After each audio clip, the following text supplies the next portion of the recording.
الشيطان الرجيم بسم الله الرحمن الرحيم وبه نستعين وهو خير المعين وصلى الله على سيدنا محمد وآله الطاهرين.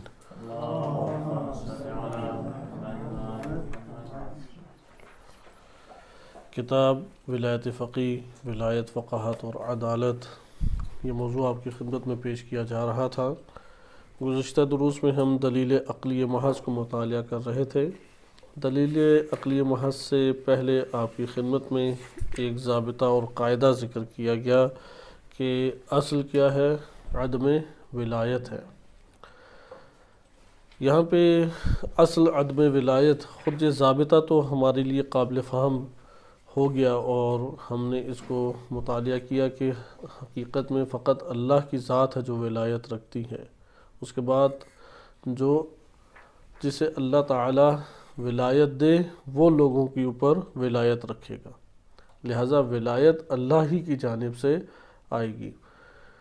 اس ضمن میں ایک اہم نقطہ رہ گیا، انشاءاللہ اس کو اب کسی اور موقع پہ ہم دیکھیں گے، اور وہ نقطہ یہ تھا کہ یہ جو اصل ہے یہ ہم کس مورد میں اس اصل کو جاری کریں گے اور کس مورد میں یہ اصل جو ہے یہ جاری نہیں ہو سکتی۔ یا مثال کے طور پہ امام علیہ السلام کو جب اللہ سبحانہ وتعالی نے ولایت دی ہے تو یہ امر الہی میں سے ہے یا یہ لوگوں کے امور میں سے ہے؟ یعنی ہم ایک بحث علم دین میں پڑھتے ہیں، یعنی حوزوی علوم کے اندر، کہ ایک عام حکم ہوتا ہے، اس عام حکم سے کسی کو اگر خارج کرنا ہے تو ایک اور کلام سے خارج کیا جاتا ہے۔ آسان مثال اس کو اس طریقے سے دی جاتی ہے کہ آپ کہتے ہیں اپنے گھر میں کہ سب علماء کا احترام کرو، اکرم العلماء۔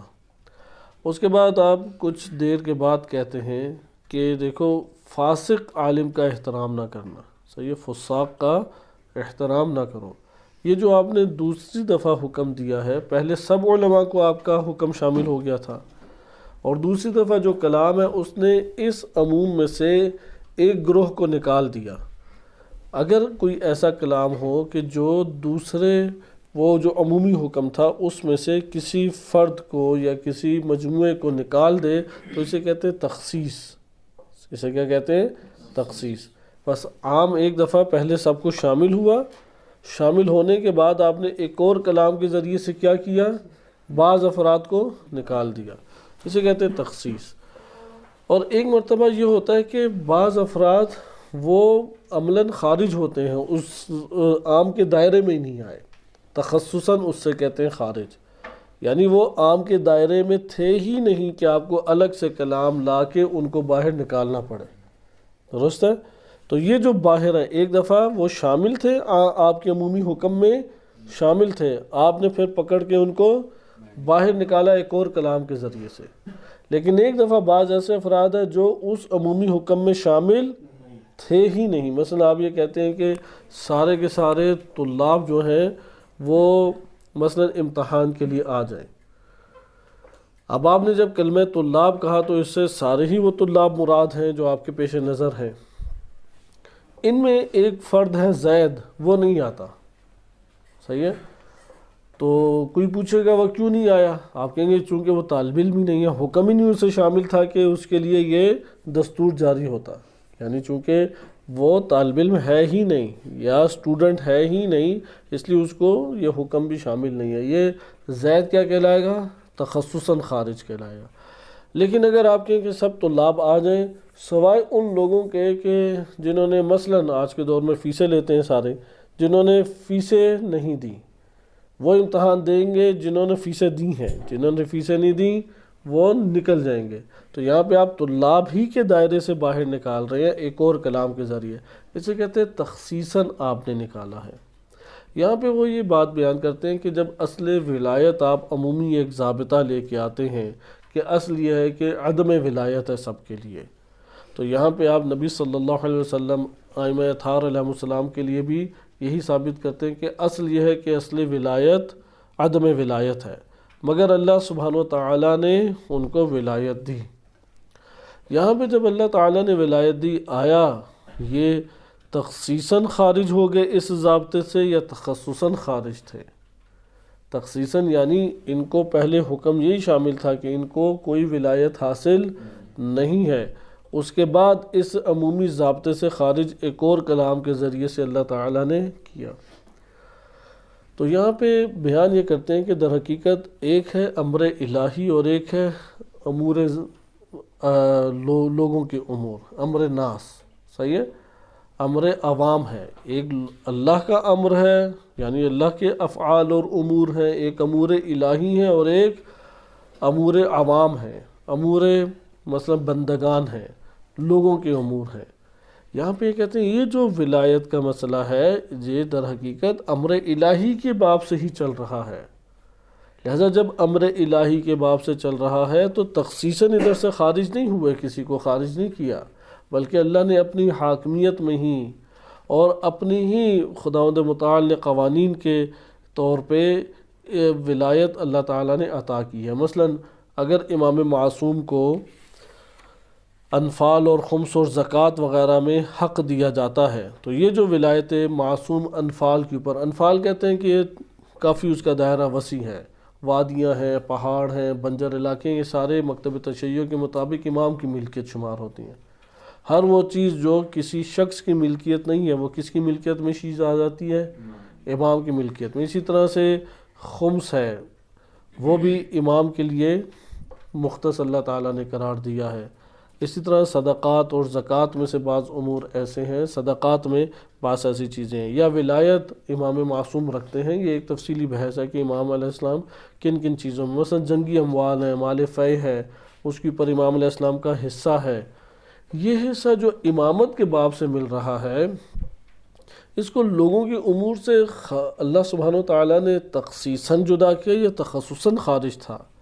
تو یہ کہتے ہیں یہ تخصصاً خارج تھا، کیونکہ یہ کسی کی شخصی ملکیت نہیں ہے، یہ میراث جا کے نہیں بنیں گے۔ مال انفال جو ہے، مال انفال امام کا مال ہے لیکن وہ میراث کسی کی نہیں بنے گا۔ اس کو انشاءاللہ کسی اور مرحلے میں بقیہ ہم حل کرتے ہیں، لیکن یہ میں نے صرف اشارہ کرنا مطلوب آپ کی خدمت میں تھا کہ یہاں پہ یہ پہلو جو ہے اس کو دوبارہ تشریحاً ہم دیکھیں گے، وائلہ یہ آج کا درس ہمارا دلیل عقلی محض کے عنوان سے رہ جائے گا۔ لیکن اس کو آپ نے اصل کے عدم ولایت کے مورد سے بعض جو موارد ہم کہتے ہیں خارج ہوئے ہیں وہ اس عمومی ضابطے میں تخصیصاً خارج ہیں یا تخصصاً خارج ہیں، یہ ٹوٹل بحث ہے۔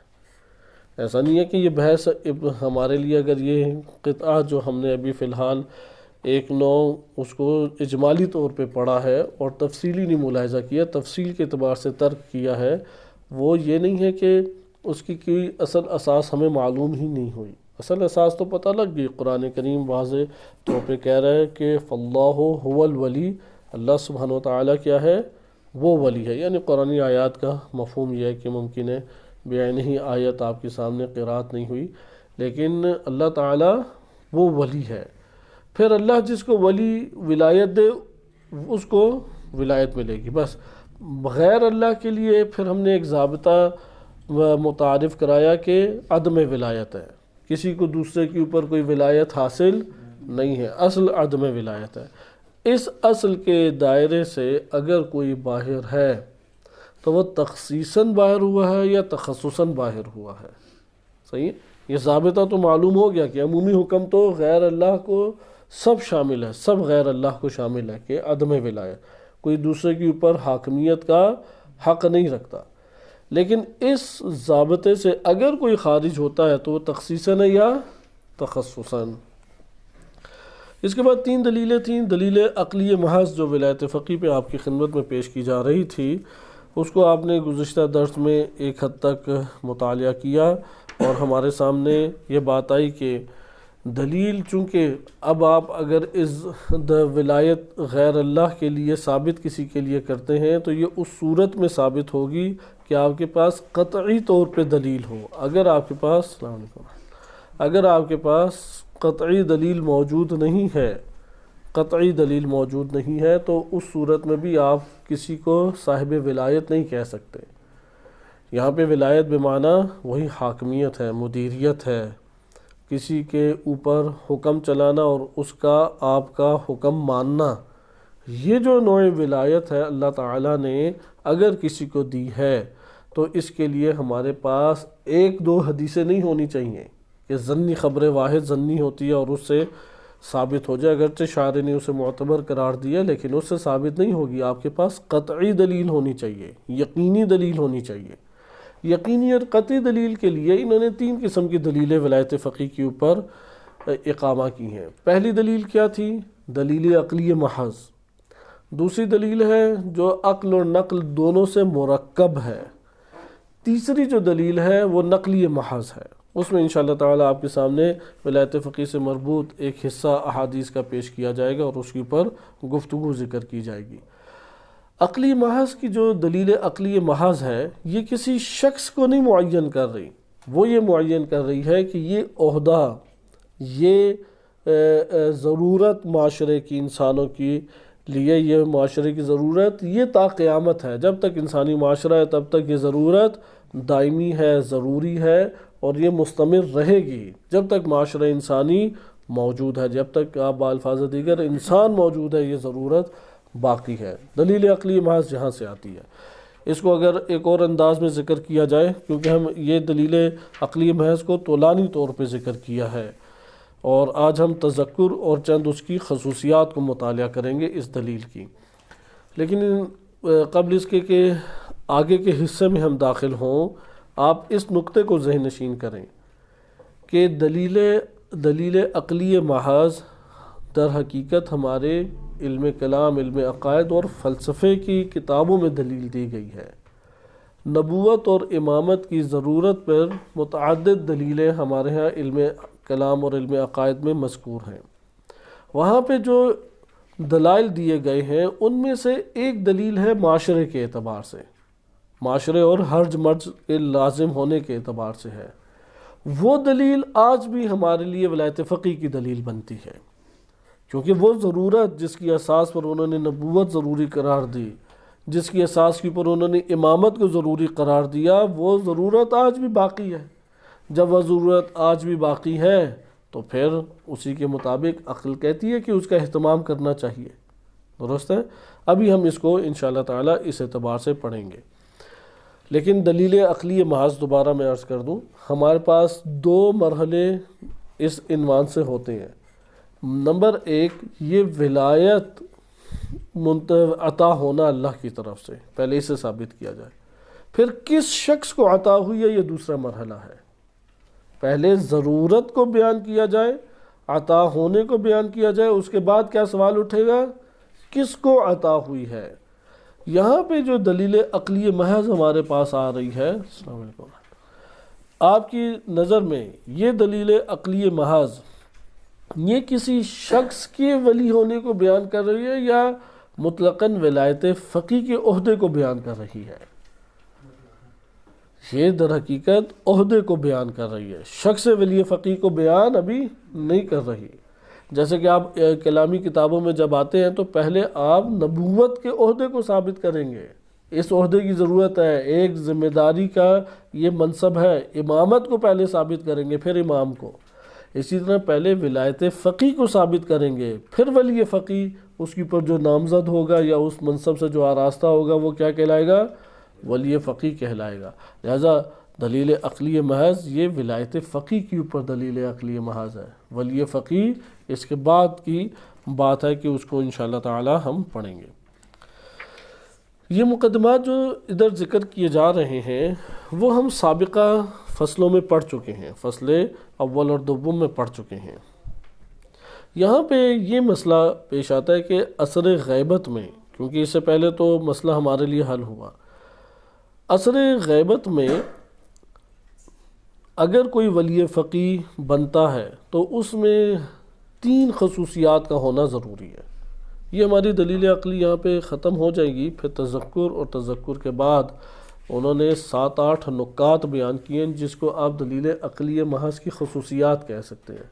زیادہ بحث ہماری اسی پر ہے، اور اس کو بیان کریں گے تو دلیل عقلی محض بھی آپ کے لیے روشن ہو جائے گی. اس لیے آپ کی خدمت میں تکرار نہیں کیا جا رہا، جو ہم نے سابقہ درس کو پڑھا تھا اس کا خلاصہ آج ذکر نہیں کیا جا رہا، کیونکہ آگے وہی نکات آ رہے ہیں.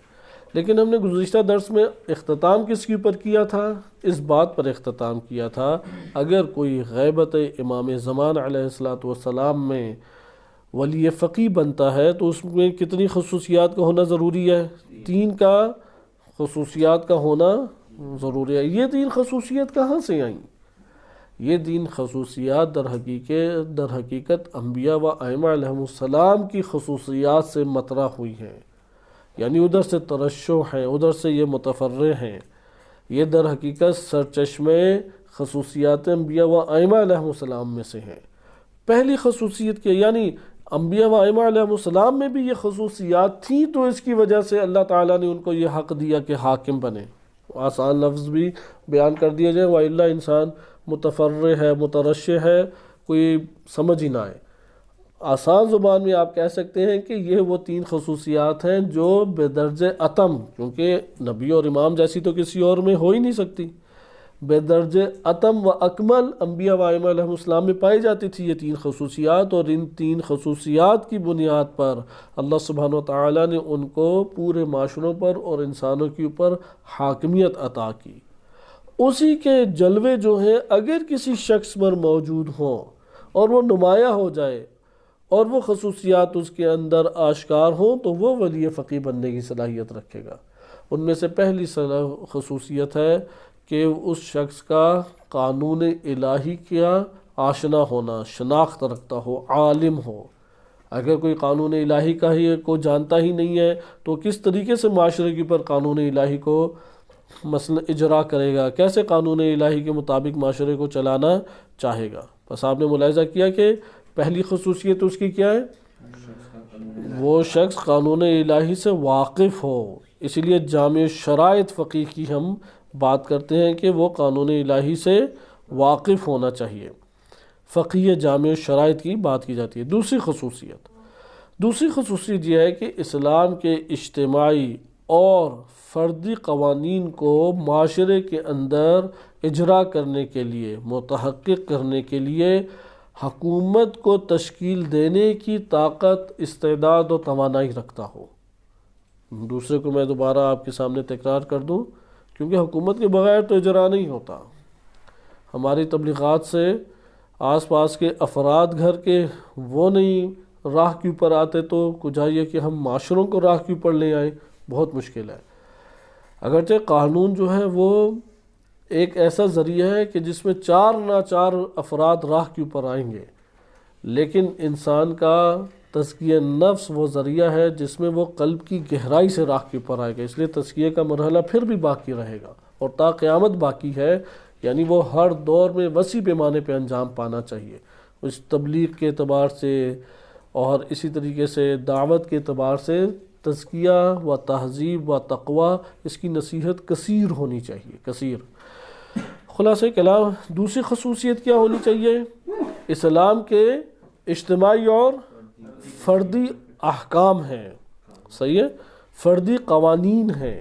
اس بات کو دوسری خصوصیت میں اس کو پہلے نمایاں کریں. اسلام کے اجتماعی زندگی کے لیے بھی اور انسان کی فردی زندگی کے لیے بھی. یعنی کونے پہ بیٹھ کے خاموشی سے موبائل کو اگر دیکھے تو کیا اس کو دیکھے، کیسے اسے استعمال کرے. اب یہاں پہ وہ اجتماعی کام نہیں کر رہا، گھر میں اکیلا تنہا بیٹھا ہوا ہے تو وہ کس طرح وہ تنہائی کے اوقات گزارے، حتیٰ کہ ذہن کے اندر کیا سوچے، ذہن کے اندر کس نے رسائی کرنی ہے. دین اسلام آ کے ذہن کی حدود میں بھی انسان کو کاملاً آزاد نہیں چھوڑتا. وہ اس کے لیے قید و بند معین کرتا ہے کہ تم نے اس مقدار کی سوچوں کو سوچ سکتے ہو، اس مقدار کے نظریات اور سوچوں کو کسی صورت میں بھی نہیں سوچ سکتے. لہذا فردی احکام بھی دین اسلام کے ہیں، فردی قوانین بھی دین اسلام کے ہیں. اجتماعی اور فردی جو اسلام کے قوانین ہیں ان کو معاشرے کے اندر اجرا ہونا چاہیے یا نہیں؟ متحقق کے معاشرے میں ہوں یا نہیں؟ یہ معاشرے میں کیسے متحقق ہوں گے؟ تشکیل حکومت سے ہوں گے. پس آپ یہ کہیں گے کہ ہدف تو تھا کہ اجتماعی اور فردی قوانین اسلام کے وہ اجرا ہوں، لیکن اجرا ہونے کے لیے آپ کو کس چیز کی ضرورت تھی؟ تشکیل حکومت کی ضرورت تھی۔ تشکیل حکومت جب کرنے لگے تو اب دیکھا کہ توان اور استعداد موجود نہیں ہے، تو یہاں پہ وہ بندہ جو تشکیل حکومت کی استعداد و توانائی نہیں رکھتا بلکہ ابھی ان مراحل کے اوپر ہے کہ وہ تشکیل دے، یعنی تشکیل نہیں دی ابھی حکومت، تو وہ ولی فقیہ بھی نہیں ہو سکتا۔ یعنی ولی فقیہ مدیریت معاشرہ کے معنی میں نہیں ہو سکتا، یتیم کے اموال میں ہو سکتا ہے۔ جیسے بعض نجف سے آپ یہ صدا یا آواز سنتے ہیں کہ سارے مجتہدی ولی فقیہ ہیں، وہ اس معنی میں تھوڑی ولی فقیہ ہیں، ان کے پاس جب حکومت ہی نہیں ہے تو کون سے ولی فقیہ؟ ہاں اس معنی میں ولی فقیہ ہو سکتے ہیں کہ امور حزبیہ کے عنوان سے۔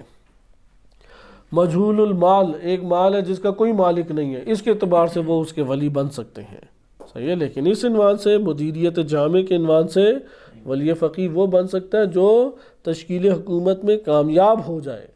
جو تشکیل حکومت میں کامیاب ہوا ہی نہیں ہے تو وہ ولی فقیہ بھی نہیں بن سکتا۔ یہاں پہ ہم ممکن ہے یہ ایک شبہ قائم ہو کہ پھر تو امام بھی نہیں بن سکتا۔ امام بھی تب بنے گا کہ جب وہ حکومت قائم کر لے، کیونکہ اہل سنت کا یہی ایک اعتراض ہوتا ہے۔ اصل امامت، اور یہاں پہ کیونکہ امامت صرف ایک جنبہ نہیں رکھتی، امامت کی کئی شعون اور جنبے ہیں کہ ابھی انشاءاللہ تعالیٰ یہ تذکر اسی لیے آیت اللہ جوادی عاملی حافظہ اللہ تعالیٰ نے دیا ہے۔ یہاں پہ انہوں نے کہا استعداد اور توانائی تشکیل حکومت کے اعتبار سے وہ ولی فقیہ ہوگا جو آ جائے، کیونکہ یہاں پہ نیابت کی بات ہے، نیابت میں یہ سارے امور چل رہے ہیں، نہ کہ اصل امامت میں سارے امور چل رہے ہیں۔ یہ امامت کی فرع میں ہے نہ کہ اصل امامت میں ہے، ان دو میں فرق کرنا ضروری ہے۔ ہم وہ جو بات کرتے ہیں وہ اصل امامت میں بات کرتے ہیں اعتقادات کے اعتبار سے۔ لہذا غیبت امام مہدی علیہ السلام میں معاشرے کو چلانے کی اصل ذمہ داری، اصل تو امام معصوم کو اللہ تعالیٰ نے قرار دیا تھا، امام معصوم غیبت میں ہے، اب کیا کریں؟ اب آپ نے نیابت میں امور کو چلائیں گے۔ جب آپ نیابت میں امور کو چلائیں گے تو پھر آپ مشخص خصوصیات لے آئیں گے، وَإِلَّا اس کو یہ ولایت عطا نہیں ہوگی۔ حتیٰ کہ اجتہاد اور تقلید میں بھی یہی والے امور ڈسکس کیے جاتے ہیں کہ ایک مجتہد کو کب وہ تقلید کے اعتبار سے صلاحیت حاصل ہوگی، بلکہ اجتہاد ہونے کے بعد وہ اپنی مرجعیت کا اعلان کرے۔ آپ کہیں گے جب اس میں اتنی صفات ہوں گی، ان صفات سے پہلے وہ مرجع تقلید نہیں قرار پائے گا۔ خلاصہ کلام یہ دوسری خصوصیت، چونکہ آگے تشریح آ رہی ہے اس میں بقیہ ہم ملاحظہ کرتے ہیں۔ تیسری خصوصیت، ولی فقیہ جب اجرا کرے تو اسلام کے دستورات کو اجرا کرتے ہوئے اس کو بعض امور کی رعایت شدت کے ساتھ کرنا ضروری ہے۔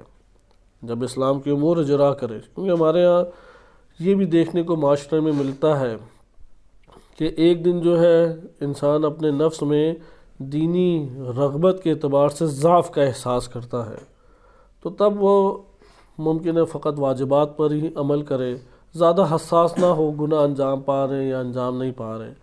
اپنے وجود میں بھی ایک لڑائی لڑتے ہوئے بڑی مشکل سے اس نے چند واجبات کو انجام دیا، لیکن بعض اوقات انسان اپنے وجود میں شدید رغبت محسوس کرتا ہے، اس وقت اسے چھوٹا گناہ بھی بہت بڑا گناہ نظر آ رہا ہوتا ہے، وہ پھر چھوٹے گناہوں کو دیکھ کے بھی غصہ غضب شروع کر دیتا ہے اور فوراً اجرا کا تقاضا کرتا ہے۔ یہاں پہ اس لیے یہ طبع انسانی ہے، طبع انسانی۔ مثلا ایک بندہ اعتکاف سے اٹھ کے آتا ہے، گھر قدم رکھتا ہے، دیکھتا ہے کہ کوئی نامناسب اشتہار چل رہا ہے یا کوئی فلم یا کوئی ڈرامہ چل رہا ہے تو فوراً شور مچا دے گا کہ یہ کیا لگایا ہے، اور دو چار نصیحتیں کرے گا، اور آگے سے کوئی بحث کرے تو اور سخت ہو جائے گا کہ میں تمہیں دین کی طرف راغب کر رہا ہوں، تم شیطان کے راستوں پہ چلنے والے ہو۔ پھر لڑائی تیز ہو جائے تو چار تانے دے دے گا۔ لیکن وہی بندہ پتہ لگا کہ اب نماز فجر بھی مشکل سے چند دنوں بعد مشکل سے پڑھی جا رہی ہے۔ تو انسان کے اندر یہ والے حالات جو ہیں وہ چلتے رہتے ہیں، بسط اور قبض کی صورت انسان پہ ہے۔ بعض اوقات کشادہ اس کا نفس ہوتا ہے، راغب ہوتا ہے، پڑھائی کی طرف زیادہ مائل ہے، عبادات کی طرف مائل ہے، بعض اوقات اس کا دل کھنچا ہوا ہے۔ جیسا کہ روایت میں وارد ہوا ہے، امیر المومنین علیہ السلام کے پاس ایک شخص آیا، اس نے کہا کہ نماز شب کے لیے نہیں اٹھا جاتا، تو امام علیہ السلام نے فرمایا کہ قیدت کا ذنوب کا، تیرے گناہوں نے تجھے مقید کیا ہوا ہے، گناہوں سے آزاد ہے، نماز شب کے لیے اٹھ جائے گا۔ اسی طرح امام معصوم علیہ السلام سے منقول ہے، ایک شخص آیا، اس نے کہا کہ رات کی نماز نہیں پڑھی جاتی، نماز شب نہیں پڑھی جاتی، تو امام نے فرمایا کہ دن کو گناہ نہ کرو، رات کو خود ہی کھڑے ہو جاؤ گے، لہذا یہ اسباب میں سے ہے۔ تو یہاں پہ اس لیے تیسری خصوصیت کو اہمیت دی گئی ہے کہ جب اجرا کرے ولی فقیہ، اپنے نفس کا بہت زیادہ محافظ ہونا چاہیے، محافظ نفس، محافظ دین ہونا چاہیے اپنے نفس کے اعتبار سے، لہذا وہ اجرائے دستورات اسلامی میں اول امانت داری سے کام لے، اور نمبر 2 عدالت سے کام لے۔ امانت داری سے اسے کام لینا چاہیے، امین ہونا چاہیے، خائن نہیں ہونا چاہیے، جیسا حکم ہے ویسا ہی وہ اجرا کرے۔ امانت داری کا مطلب یہ ہے کہ حق اور باطل کو نہ ملائے، ادھر حق و باطل کو ملائے تو کام بن جائے گا، حق بتایا تو سارا ہی معاشرہ کھڑا ہو جائے گا، حق و باطل کو نہ، امانت داری یہ ہے، صحیح ہے، تلبس نہیں ہونا چاہیے، ملاوٹ نہیں ہونی چاہیے۔ نمبر 2 کیا ہے؟ عدالت برتے اس عمل میں، کیا ہونا چاہیے؟ عادل ہونا چاہیے۔ نمبر 3 انسانی حقوق کی رعایت کرے، انسانی حقوق کی رعایت ہونی چاہیے۔ ایسا نہیں ہے کہ اب جب کسی کو کوڑے لگانے لگے ہیں تو زیادہ لگا گئے، جیسا کہ ایسے واقعات تاریخ میں کثیر ہیں، حتیٰ کہ ایک معتبر واقعہ ہماری کتب میں وارد ہوا کہ امیر المومنین علیہ السلام نے جناب قنبر کو، بہت عظیم شخصیت ہیں جناب قنبر رضی اللہ عنہ، انہیں کہا کہ کوڑے لگاؤ، انہوں نے کوڑے لگاتے لگاتے کہ یہاں تک کہ ہاتھ رکھے 5 کوڑے اضافی لگا دیے، تو امیر المومنین علیہ السلام نے کوڑا لیا اور 5 کوڑے پھر ان کو مارے۔ تو یہ جو ہے ادھر اجرا کرتے ہوئے زیادہ جوش میں انسان نہ آ جائے، صحیح ہے، رعایت حقوق انسانی کی کامل ہونی چاہیے، اور اسی طرح معاشرے میں جو دینی افراد ہیں ان کی کامل رعایت ہونی چاہیے۔ یہ 3 خصوصیات تھیں کہ نیابت میں اگر کوئی شخص امام زمان علیہ السلام کی نیابت میں معاشرے کے اوپر مدیریت اور اسلامی قوانین کے اجرا کے لیے نیابت میں حق حکومت کو حاصل کرتا ہے، جو کہ فقط اور فقط جامع الشرائط فقہا کے لیے ہے، جامع الشرائط فقہا کے لیے۔ جیسے بعض لوگ یہ اشتباہ کرتے ہیں کہ پاکستان میں یہ والی آواز آپ کو دینداروں میں نظر آئے گی، دیندار لوگ یعنی بعض اوقات بعض علماء، بعض طلاب، بعض متدین طبقہ پاکستان میں وہ یہ اعتراض کرتا نظر آئے گا اگر ولایت فقیہ کی آپ نے زیادہ بات کی تو پھر کوئی وہابی اور سنی ولی فقیہ بن کے آئے گا، کیونکہ ان کی نگاہ ہوتی ہی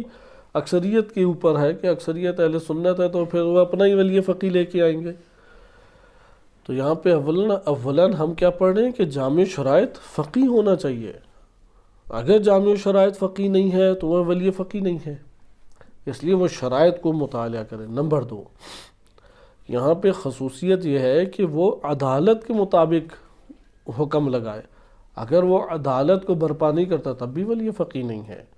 لہذا آپ یہ سمجھتے ہیں کہ اوپر آ گئے، یعنی آپ پاکستان کے تاریخ کے اندر اس بات کو دیکھیں کہ یہ جو 70 سے 80 سالہ اب تاریخ پاکستان کی سرزمین پہ بن چکی ہے، طالبان اور داعشی بھی قابل نفرت اور قابل ہمارے لیے قبول نہیں ہیں، صحیح ہے، قابل نفرت ہیں اور ہم انکار ان کا کرتے ہیں، قابل قبول نہیں ہے وہ۔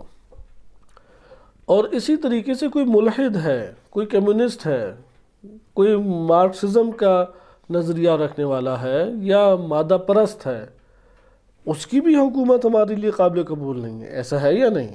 دونوں ہی حد سے آگے بڑھے ہوئے ہیں، لیکن زیادہ خطرہ کس میں ہے؟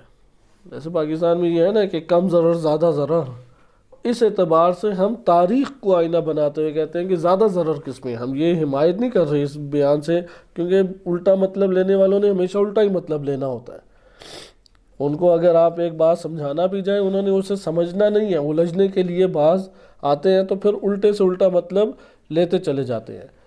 ادھر آپ دقت کریں کہ ہمارے لیے طالبان اور داعش جیسی حکومتیں قبول کسی صورت میں نہیں ہیں، صحیح ہے۔ اور اسی طریقے سے ملحدین کی بھی، مادہ پرستوں کی بھی، یہ جو ڈیموکریسی کے نام کے اوپر دنیا پرست اور مادہ پرست لوگ ہیں، ان کی بھی حکومت کی کوئی گنجائش موجود نہیں ہے۔ لیکن ہم انہیں سے سوال کرتے ہیں کہ آپ اس پر تو اعتراض کرتے ہیں، ہمارے ادھر سوال کا وجہ اس کے اوپر ہے کہ آپ طالبان اور داعش پر تو اعتراض کرتے ہیں، لیکن یہ جو سیکولر ٹائپ حکمران آپ کے اوپر آ کے اجارہ داری کرتے ہیں اور پورے پاکستان کو انہوں نے ظلم و ستم کا نشانہ بنایا ہوا ہے کہ اس ٹائم ذرہ ذرہ پاکستان کا وہ بلک رہا ہے، تو ان کی حکومت کی کیسے تائید کر دیتے ہیں آپ؟ تو آپ تاریخ کے اعتبار سے اگر بات بتائیں تو مجھے بتائیں کہ پاکستان میں جتنے بھی مسائل اور کرائسز ابھرے ہیں وہ ان مادہ پرست حکمرانوں کی وجہ سے ہیں، سیکولر حکمرانوں کی وجہ سے ہیں، یا طالبان اور داعش کی وجہ سے ہیں؟ یعنی اتنی قتل و غارت تو طالبان نے نہیں کی جتنی قتل و غارت اس طرح کے حکمرانوں نے آ کے کی ہے۔ مثلا بنگلہ دیش مذہبی ایشو کے اوپر تو نہیں جدا ہوا پاکستان سے، کشمیر کا مسئلہ مذہبی ایشو کے اوپر تو نہیں بٹھایا گیا پاکستان کے اندر، یہ سیکولر طبقے کی وجہ سے ساری چیزیں ہوئی ہیں، سیکولر سوچ کی وجہ سے یہ سارے امور ہوئے۔ حتیٰ کہ طالبان اور داعش کی ایجاد کی وجہ مذہب تھی یا یہ سیکولر سوچ تھی؟ ہماری فوج نے سیکولر سوچ کے تحت، نہ کہ مذہب کے تحت، کہ امریکہ سے اسلحہ بھی لے اور روس کو دور بھی کرے، کیونکہ افغانستان پہ قبضہ ہوتا تو رشیا کا پاکستان پہ بھی قبضہ تھا۔ وہ جنگ جو ہے نا وہ تمام اسلامی ممالک کی بقا کی جنگ تھی جو رشیا کے ساتھ لڑی گئی۔ رشیا تو اپنی سلطنت کو بڑھانے کے لیے حملہ آور ہو گیا اور افغانستان میں اس کی نظر میں 1-2 دن میں قبضہ ہو جانا چاہیے تھا، لیکن وہ اگر افغانستان پہ آ جاتا یقیناً ایران، پاکستان اور اس طرح سے پھر آگے بڑھتا چلا جاتا، ان کا منصوبہ بھی یہی تھا۔ اب یہاں پہ انہوں نے جس طرح کی بھی جنگ کی، دفاع کے اعتبار سے تو کوئی ہم اعتراض نہیں کرتے، لیکن ہم یہ کہتے ہیں آپ نے طالبان کو کس ایشو کے اوپر بنایا؟ وہ کہتے ہیں طالبان کے ذریعے سے ہم نے امریکہ سے بھی اپنا مفاد حاصل کر لیا اور سرزمین پاکستان کا جو رشیا کے اعتبار سے مفاد بنتا تھا کہ رشیا کو توڑ دیا جائے یا دور کر دیا جائے، وہ بھی مفاد حاصل کر لیا۔ یعنی مفاد کے اوپر انہوں نے ایک مذہبی گروہ کو، ایک درندہ صفت گروہ کو انہوں نے جنم دیا۔ لہذا پیچھے آج کے آپ دیکھیں وہ جو مذہبی گروہوں کو لے کے آتے ہیں وہ بھی مادہ پرست ہیں، وہ بھی سیکولر طبقہ ہے۔ حتیٰ ابھی فرقہ واریت جو مسلمانوں کے اندر ایجاد کی ہے وہ مولویوں نے کیا یا مولویوں کو چندہ دینے، ابھارنے والے، پلان بنا کے دینے والے، انہیں سپورٹ کرنے والے مادہ پرست اور سیکولر طبقے نے کی ہے؟ یہ امریکہ کی ریاست، برطانیہ کی ریاستیں بیٹھی ہوئی ہیں، ان سیکولر لوگوں نے یہ فراہم کی۔ اس لیے یہ شبہ بیجا شبہ ہے کہ آپ پاکستان کے اندر اگر اسلامی حکومت کی بات کریں، اسلامی حاکم کی بات کریں، ولایت فقیہ کی بات کریں تو یہ تو سنیوں کو اوپر ولی فقیہ بنانے کے مترادف ہو جائے گا۔ ایسا کسی صورت ممکن نہیں ہے کہ آپ ولایت فقیہ کے نظریے کی اساس کے اوپر کوئی بھی آ جائے۔ ہو نہیں سکتا کہ وہ ظالم نکلے، ہو نہیں سکتا کہ اسلامی قوانین کے خلاف عمل کرے، ممکن نہیں ہے کہ وہ ظلم و ستم اور فرقہ واریت اور فرقہ بازی کرے، ایسی کوئی اس کے اندر گنجائش موجود نہیں ہوگی۔ بہرحال آئیں اب ہم تذکر کی طرف چلتے ہیں۔ یہ بات ہمیں معلوم ہوئی کہ جس فقیہ کو یہ حق حاصل ہے غیبت امام زمان علیہ السلام میں کہ وہ آئے اور نیابت امام زمان علیہ السلام میں رہتے ہوئے معاشروں کے اوپر حکومت کرے اور مدیریت کرے، اور لوگوں کے لیے لازم ہے کہ وہ اس فقیہ کی اطاعت کریں تاکہ اس کے دستورات کے اوپر عمل کرتے ہوئے اسلام کے قوانین کو معاشرے کے اندر اجرا کیا جائے۔ اس کو قانون شناس ہونا چاہیے، اس کو اسلامی قوانین، اسلام کی اجتماعی اور فردی قوانین کی خاطر، اجرا کی خاطر تشکیل حکومت دینی چاہیے۔ نمبر 3، اس کے اندر یہ خصوصیت ہونی چاہیے کہ وہ عدالت کے ساتھ، امانت کے ساتھ دستورات اسلامی کا اجرا کرے۔ تذکر اس میں انہوں نے اس بات کا دیا ہے کہ آپ جو ولایت فقیہ کے اوپر دلیل محض، دلیل عقلی محض لے کے آئے ہیں وہ مراحل چند رکھتے ہیں۔ یہ دلیل جو ہے چند مراحل رکھتی ہے، یا آپ یہ کہہ رہے ہیں چند مقدمات رکھتی ہے۔ بعض مقدمات ابھی ہمارے لیے اس میں کوئی گنجائش نہیں ہے، وہ اتمام کی حد تک پہنچ چکے ہیں، لیکن بعض مقدمات ہیں کہ جس کا اجرا آج کے دور میں بھی اس کی ضرورت موجود ہے، کیونکہ دلیل عقلی محض انبیاء علیہ السلام کے ادوار میں تھی یا نہیں؟ حتماً تھی۔ نبی صلی اللہ علیہ وسلم کے دور میں، کیونکہ دلیل عقلی محض ہی کی وجہ سے ہم نبی کو نبی مانتے ہیں، رسول کو رسول مانتے ہیں، امام کو امام مانتے ہیں۔ اگر یہ دلیل عقلی محض کو قبول نہ کیا جائے تو عقائد میں جو ہم نے دلیل دی ہے وہ زیر سوال آ جاتی ہے۔ یہاں پہ ہم نے پہلی بات کی کہ انسان جب اجتماعی زندگی بسر کرنا چاہتا ہے تو اس کی اجتماعی زندگی میں باہمی جھگڑوں سے بچاؤ کی صورت کیا ہے؟ بچاؤ کی صورت صرف ایک ہے، اور وہ کیا ہے کہ قانون اجرا کیا جائے۔ قانون لے کے کون آئے گا؟ ابھی تو سارے قانون بنانے لگ جائیں تو پھر تو حرج مرج لازم آ جائے گا، وہ فساد جس سے آپ بچنا چاہ رہے تھے وہ تو پھر برپا ہو جائے گا۔ لہٰذا یہاں پہ پہلی چیز، قانون کو لے کے جو ہستی آئے گی وہ نبی ہے اور رسول ہے۔ یہ دروازہ آج بند ہو چکا ہے۔ نبوت اور رسالت میں نبی صلی اللہ علیہ وسلم کے خاتم الرسل و خاتم النبی ہونے کی وجہ سے کوئی شخص بھی نبوت کے اب اعلیٰ ترین اس منصب کی پر فائز نہیں ہو سکتا۔ کوئی یہ نہیں کہہ سکتا میں شریعت کی عنوان سے اب نیا ضابطہ اور نیا قانون لے کے آ رہا ہوں۔ شریعت نازل ہو چکی اور شریعت آ چکی ہے، وہ اہل کے پاس آج بھی موجود ہے، درست ہے؟ یعنی اہل کون ہے اس شریعت کے؟ اس شریعت کے اہل حفاظت کے اعتبار سے، امین ہونے کے اعتبار سے، مخزن ہونے کے اعتبار سے وہ ائمہ اطہار وسیع نبی صلی اللہ علیہ وسلم کے اوصیاء ہیں۔ یہاں پہ یہ بات ہمارے لیے پہلا نقطہ ہوگی کہ یہ بات ہم نے کی کہ قانون ہونا چاہیے۔ قانون بنائے کون؟ یہ بھی کچھ گزر چکا ہے، بس ولی فقیہ قانون آگے نہیں بنائے گا، وہ اللہ کا نازل شدہ قانون شریعت ہی لے کے آئے گا۔ حکم ثانوی کے عنوان سے ایک بحث ہمارے یہاں داخل کر دی جاتی ہے۔ ایک ہمارے سینئر برادر ہیں، ان کے ساتھ اس موضوع کے اوپر ڈسکشن بھی ہو رہی تھی، اور انہوں نے کہا کہ یہ مسلمانوں میں متفق چیز ہے کہ جو حاکم ہے وہ حکم ثانوی کے عنوان سے خود قانون ایجاد کر دیتا ہے۔ مثلا اصل حکم یہ ہے کہ استطاعت ہو جائے، یعنی سارے امور حل ہو تو حج آپ کے لیے واجب ہے، لیکن امام خمینی رحمۃ اللہ علیہ نے جو 1985 یا 86 میں واقعہ ہوا تھا تو احتجاجاً 1 سال حج کے لیے نہیں جانے دیا۔ تو یہ دیکھیں کہ حکم الہی میں انہوں نے رخنہ ڈالا، حکم ثانوی کے طور پہ حج کو معطل کیا۔ اسی طرح پھر کئی مثالیں انہوں نے حتیٰ اہل سنت اس کے قائل ہیں، تو انہوں نے خلیفہ دوم کے کئی امور بیان کیے کہ جو انہوں نے حکم ثانوی کے طور پہ جاری کیے۔ وہ کہتے ہیں ہم تو اسے منفی نگاہوں سے دیکھتے ہیں، لیکن حاکم یہ حق رکھتا ہے۔ تو میں نے عرض کیا کہ ولایت فقیہ جو ہے، ولایت فقیہ کا نظریہ اور امامت کا نظریہ وہ یہ نہیں ہے کہ دین کو معطل کرے، وہ تو اس نظریے کے برخلاف نظریہ ہے۔ کہتے ہیں پھر امام خمینی نے کیوں معطل کیا؟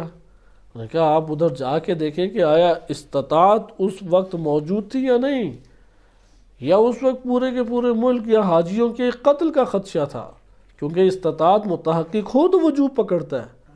وہاں پہ تو وجوب نہیں پکڑا کہ آپ یہ کہیں کہ حج سے روک دیا۔ ہاں اگر امنیت بھی موجود ہو، جان کی حفاظت بھی ہو اور وسائل بھی مہیا ہوں، کوئی ایسا آپ کو خوف ڈر نہیں ہے جان مال عزت کے حوالے سے، پھر آپ کا اشکال درست ہے، پھر تو ولی فقیہ نہیں رہیں گے اگر دین کو ہی معطل کرنا شروع کر دے کوئی۔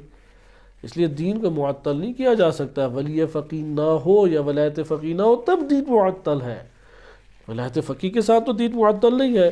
لہذا بعض نے حکم ثانوی اور حکم اضطراری کو اس قدر وسعت دی ہے، اس قدر وسعت دی ہے کہ آج کل عام بہانے اب تو لوگوں کے ہاتھوں میں آ گئے ہیں۔ بعض لوگوں نے اس طرح سے سوال بھی کیے، سوال کی صورت میں یہ آپ جان لیں گے کہ یہ جو اضطراری طور پہ کہتے ہیں کہ 2 شروں میں سے ایک شر کا میں نے انتخاب کیا ورنہ تو مشکل بن گئی تھی، اب میں نے جینا تو ہے، تو 2 شروں میں سے ایک شر کا انتخاب، کہتے ہیں یہ مانا کہ حکم اصلی یہ ہے، لیکن حکم ثانوی بھی ایک ہوتا ہے، اور حکم ثانوی وہی اضطراری حالت میں ہم چلائیں گے۔ تو اس نے کوئی نکاح کے بغیر ہی کسی سے قربت اختیار کر لی، تو کہا کہ یہ جائز ہے یا نہیں؟ میں نے کہا شرعاً تو قطعاً جائز نہیں ہے، استغفار کرنی چاہیے۔ کہا کہ میرے لیے تو یہ اضطراری حالت تھی، اب اس میں میں یا خودکشی کر لیتا یا میں یہ عمل انجام دوں، دو میں سے ایک حالت تھی، تو دو شروں میں سے ایک شر کا انتخاب کیا میں نے۔ یا حکم ثانوی یہ تھا، حکم اولی حرمت ہے، لیکن مجبوری میں کیا کرے، شراب پینا جائز ہو سکتا ہے تو یہ عمل کیوں نہیں جائز ہو سکتا؟ آپ دیکھ رہے ہیں کہ اگر آپ اس طرح سے کھلی چھٹی دے دیں تو کون سی شریعت ہے پھر؟ اس نے کہا کہ اگر شراب، آپ مثالیں ساری شراب کی دیتے ہیں کہ بھوک سے مر رہا ہے اور اس نے اپنی جان بچانی ہے تو اتنی مقدار شراب کے قطرے پی سکتا ہے کہ اپنی جان بچائے، تو میں نے بھی اپنی جان بچانی تھی تو اس میں نے عمل انجام دیتی ہے، تو اس میں کیا حرج ہے؟ تو یہ یہاں پہ آتا ہے کہ آپ کو حکم ثانوی یا یہ جو دو شروں میں سے ایک شر کے انتخاب کی بات کی جاتی ہے اس کو تفصیل سے اس کے موارد بیان کرنے چاہیے۔ ابھی ربا آپ کھائیں، سود کھاتے رہیں، خیانت کریں، مال لوٹیں، جو عمل انجام دینا ہے اس بہانے سے اس کی راہ ہموار کر سکتے ہیں۔ لہذا یہاں پہ یہ بات درست نہیں ہے۔ درست بات یہ ہے کہ آپ اس ضابطے کو ہی لے کے چلیں، وہ فیصلہ کہ کہاں پہ دو شروں میں سے ایک شر کا انتخاب ہے، یہ فیصلہ کہاں حکم ثانوی ہے، اس فیصلے کے لیے پھر دین کی طرف رجوع کرنا چاہیے، وہی دین بتائے گا کہ کون کون سے اس کے موارد ہیں۔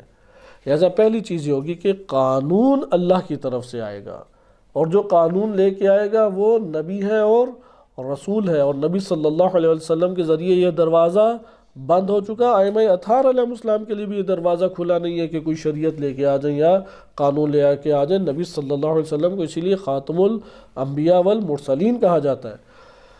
ہمارے ہاں چونکہ سمجھتے ہیں کہ نفس کی غلامی حقیقت میں آزادی ہے۔ ابھی جیسا کہ آپ نے دیکھا ہوگا کہ پاکستان میں ایک قانون جو ہے وہ پاس ہوا ہے کہ جس نے پاکستان کے لیے قربانی دینے والوں کے بھی دلوں کو تڑپا دیا ہوگا۔ خاموش ابھی ہمارے ہاں پاکستان کا معاشرہ، شاید اس کی کیا وجوہات ہیں نہیں معلوم، اور وہ یہ ہے کہ پہلے تو مرد اور خاتون میں شادی ہوتی تھی، اب کس کی اجازت ہوگی؟ یہ مرد کی، مرد کے ساتھ بھی، مرد کی جانور کے ساتھ بھی، ابھی آگے بڑھتے چلے جائیں گے، کیونکہ پاکستان کے اندر جو ہمارے اہم ادارے بنے ہوئے ہیں جس سے ایک ریاست چلتی ہے وہ 100% تابع ہے غربی نظاموں کے، 100%۔ آئین میں کچھ اور باتیں لکھتے ہیں، وہ آئین بھی انکمپلیٹ آئین ہے، اس کی بھی ایسی حمایت نہیں کی جا سکتی کہ 100% کامل آئین ہے، ایسی نہیں، اس کی چند شکے یا بعض اکثر شکے آپ کہہ لیں، اگر وہ قابل قبول ہے تو ہم تب بھی اسے کامل آئین نہیں کہہ سکتے۔ صحیح؟ کامل آئین ہونے کے لیے تشریحات ضروری ہے، کئی شقوں کا اضافہ ہونا ضروری ہے۔ بہرحال آئین میں باتیں کچھ اور لکھتے ہیں، لیکن جب آتے ہیں اجراء کے وقت، جب آتے ہیں معاشرے کے وقت، فیصلے کے وقت، تو 100% غربی نظاموں کی تابعداری کرتے ہیں، ایک ذرہ اس سے پیچھے نہیں ہٹتے۔ اب مسلمان پاکستان میں بالخصوص جو شیعہ سنی دونوں ہی اکثریت عوام ہے، وہ اپنے آپ کو دین کے تابع دیکھنا چاہتی ہے۔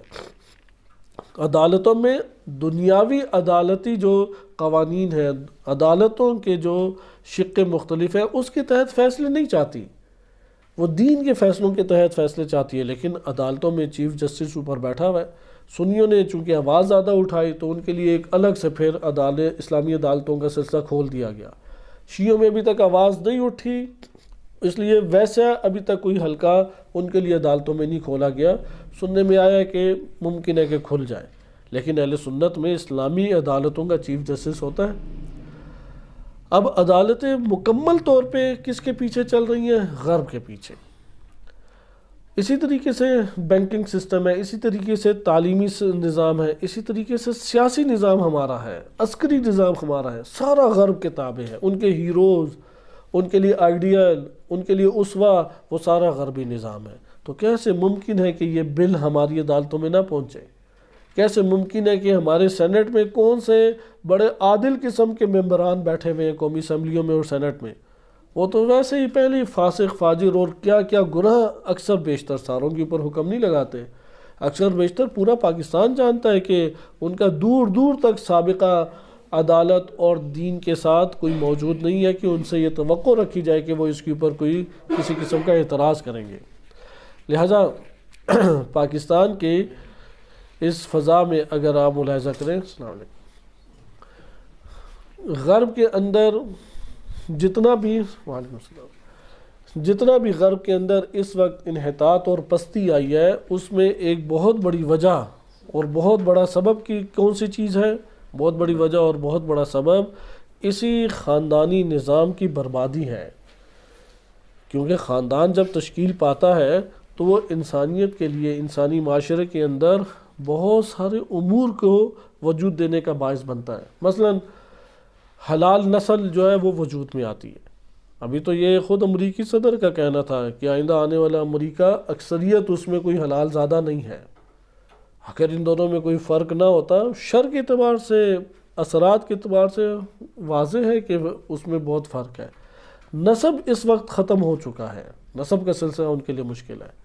پھر گھرانہ انسان کے سکون کا باعث بنتا ہے۔ اگر آپ دین اسلام کو مطالعہ کریں یا اس کے علاوہ آپ بقیہ امور کو دیکھیں کہ جو معاشرے کے اندر تقویتی اعتبار سے ہمارے سامنے آتے ہیں، اس میں کیا نقطہ پیش کیا جاتا ہے؟ معاشرے کے اندر بالآخر انسان کو ایک تعاون چاہیے، ایک تقویت چاہیے، ایک ہمدردی چاہیے، محبت چاہیے۔ کہاں سے اسے میسر آتی ہے؟ وہ اسے اس کے اپنے گھرانے سے، اس کے اپنے قبیلے سے، ان سب جگہوں سے آتی ہے۔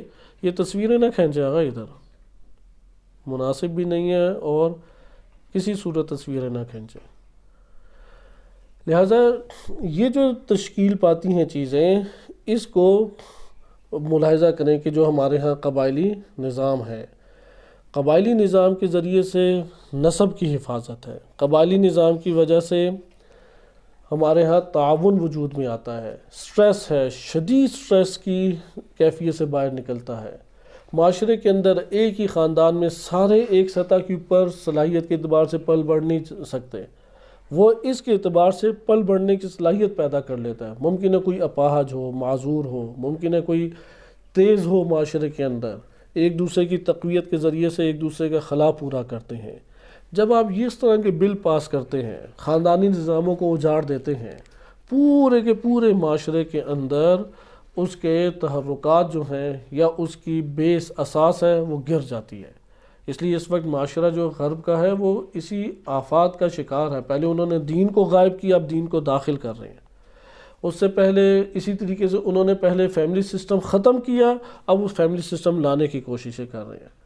تو غرب کے پیچھے چلیں گے تو جس طرح وہ تباہی کا شکار ہوا ہے، ہم بھی شکار ہوں گے۔ یعنی قباحتیں تو آپ ساری غرب کی لے لیں، اور وہ جو بعض ان کے ایسے امور ہیں جیسے قانون کی بالآخر تابعداری کرتے ہیں یا اس طرح کی چند چیزیں، ان میں سے ایک چیز بھی اپنی ریاست کے اندر منتقل نہ کرے تو ہماری ریاست سے بڑھ کر جہنم کون سی جگہ پھر ہوگی۔ یعنی ان کی چن چن کے قباحتوں کو تو اپنے معاشرے کے اندر رائج کر دے، اور جس اساس کے اوپر وہ معاشرے، بعض خوبیوں کے اوپر وہ معاشرے قائم تھے، ان کو میں سے ایک بھی چیز آپ نہیں اپنے معاشرے کے اندر منتقل کرتے تو پھر ہماری ریاست کی صورت کیسے بنے گی؟ مثلا وہ صاف ستھرے ہیں، ہماری حالت دیکھیں، پورے عرب ممالک کو پاکستانی لیبر جا کے صاف کرتا ہے، وہی لیبر واپس آتا ہے تو اسی طرح سے گند وہاں پہ مچاتا ہے۔ وہاں پہ تعریف کرتے ہیں کہ وہ قانون کے تابع دار ہیں، یہی فرد جب پاکستان میں آتا ہے سب سے بڑا قانون کو توڑنے والا ہوتا ہے۔ اور بہت ساری ایسی چیزیں کہ جو وہاں پہ وہ حقوق انسانی سیکھتا ہے کہ میں اسے تنگ نہ کروں، اس کے اوپر فلاں نہ کروں، فلاں اعتراض نہ کروں، لیکن یہاں آ کے سب سے پہلے انسانی حقوق کو پامال کرتا ہے۔ پھر پاکستان میں اس کی فضا آپ جانتے ہیں ہے بھی بہت بڑے پیمانے پہ، بہت سارے واقعات، بہت ساری ایسی چیزیں اگر آپ اسے قانونی طور پہ دے دیں گے، حق دے دیں گے، تو کیسے اس کو قابو کیا جائے گا؟ لہٰذا اس طرح کے بل ہیں۔ یہاں پہ ہمیں اس ولایت فقیہ کے نظام اور ولایت فقیہ کی حکومت اور اس آئیڈیالوجی کے اوپر مزید یقین انسان کو آ جاتا ہے کہ یہ انسان کی بلندی کے لیے، انسان کی کمالات کے لیے، تکمیل کے لیے اور اس معاشرتی اور اجتماعی زندگی کے بہترین مواقع فراہم کرنے کے لیے سب سے آئیڈیل نظام ہے۔ بہرحال آپ نے اس جگہ پہ مطالعہ کیا کہ قانون کا دائرہ آج کے دور میں بند ہے، شریعت نازل ہو چکی۔ دوسری چیز، اوصیاء علیہ السلام کے آنے کا سلسلہ آج کے دور میں بند ہو گیا امام مہدی علیہ السلام کی برکت سے۔ وہ خاتم الاوصیاء ہیں۔ اب امامت کے عنوان سے امام معصوم کی صورت میں کوئی اور امام نہیں آئے گا۔ امام مہدی عجل اللہ تعالی فرجہ شریف وہ زندہ ہیں اور وہ حاضر بھی ہیں، ہماری آنکھوں کے سامنے ظاہر نہیں ہیں۔ ان کے بعد کوئی امام ان کی مانند نہیں آ سکتا کہ جو نبی صلی اللہ علیہ وسلم کی جانشینی، نبی اکرم صلی اللہ علیہ وسلم کی وصایت کے مقام اور منصب کے اوپر فائز ہو۔ اس جگہ پہ اب تیسرے مرحلے میں داخل ہوتے ہیں۔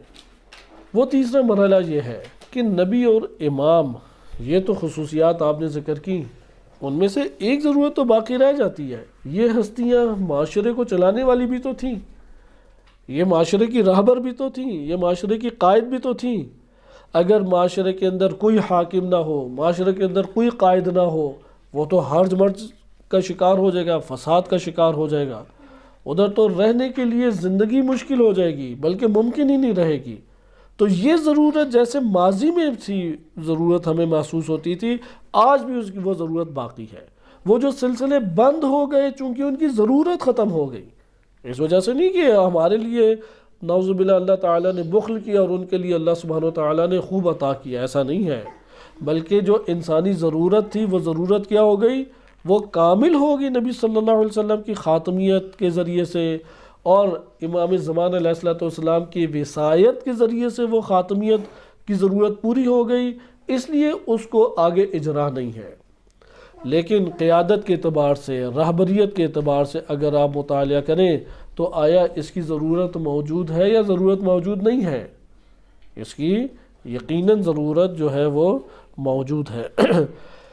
اس مقام پہ آیت اللہ جوادی عاملی حافظہ اللہ تعالی ایک تقسیم کرتے ہیں، کیونکہ ہم نے تین چیزوں میں سے دو کی ضرورت کا بھی انکار کر دیا کہ وہ خاتمیت کے مرحلے تک پہنچ چکی، جس جگہ تک اللہ نے پہنچانا تھا وہاں تک وہ پہنچ چکی، صحیح ہے۔ ایک خاتم الانبیاء والمرسلین اور ایک خاتم الاوصیاء ہے وصایت میں، لیکن قیادت، رہبریت، مدیریت، اس کی ضرورت اب بھی باقی ہے۔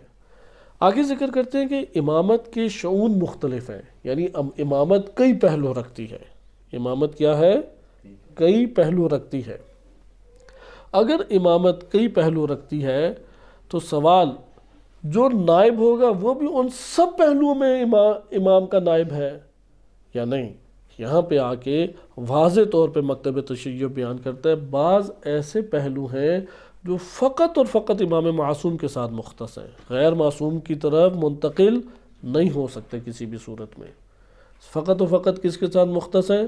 امام معصوم کے ساتھ۔ مثال کے طور پہ امام معصوم کا ولایت تکوینی رکھنا، یہ غیر معصوم کے منتقل ہونے والا نہیں ہے۔ کرامات اور معجزات دکھانے کی قدرت رکھنا، یہ غیر معصوم کو منتقل ہونے والا نہیں ہے۔